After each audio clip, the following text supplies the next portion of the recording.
Bonjour et bienvenue pour une nouvelle astuce de Léa. Aujourd'hui, on va parler crème solaire.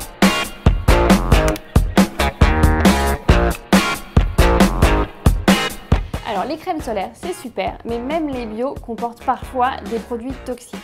Et il faut savoir que ces produits peuvent, ce qui est quand même un comble, provoquer des cancers de la peau.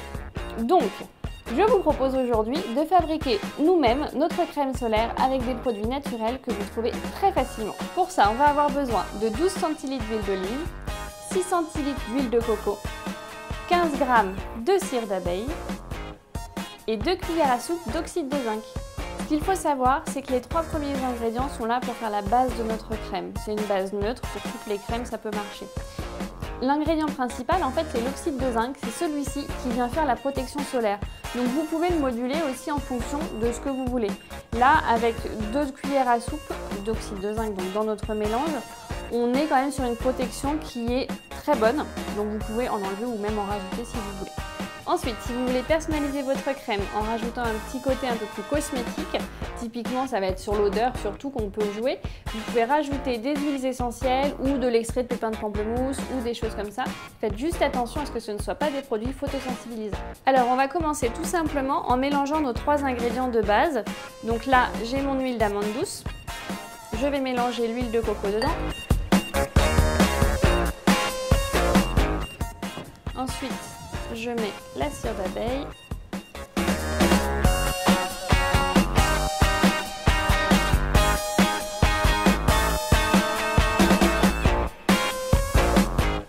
Et on va faire chauffer tout ça au bain-marie pour que ça fonde et se mélange bien.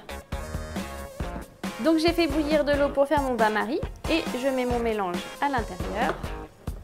Et on va laisser fondre petit à petit en mélangeant régulièrement. Quand toute la cire d'abeille est fondue, ça veut dire que les 3 ingrédients se sont bien mélangés, on va pouvoir le sortir de l'eau. On va tout de suite incorporer l'oxyde de zinc dans ce mélange. En revanche, faites attention parce que l'oxyde de zinc c'est quelque chose qui n'est pas bon à respirer, donc on utilise toujours un masque.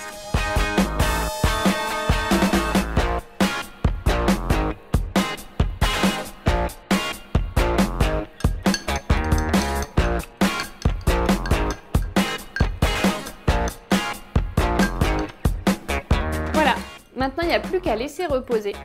En revanche, là où il faut faire attention, c'est de bien remuer de temps en temps parce que en refroidissant, ça va se figer et il faut que l'oxyde de zinc soit bien mélangé uniformément dedans, donc on revient mélanger régulièrement. Une fois que ce sera complètement refroidi, vous pourrez le mettre dans un petit pot. Faites attention, évitez de le mettre dans un flacon pompe. Pourquoi? Parce que la préparation sera trop épaisse et elle ne passera pas à travers la pompe. Et voilà, maintenant vous pouvez être protégé naturellement. Je vous souhaite d'excellentes vacances. À bientôt!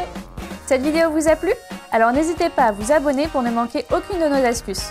Vous pouvez aussi nous suivre sur Twitter, Facebook ou nous retrouver directement sur le site de Pratix.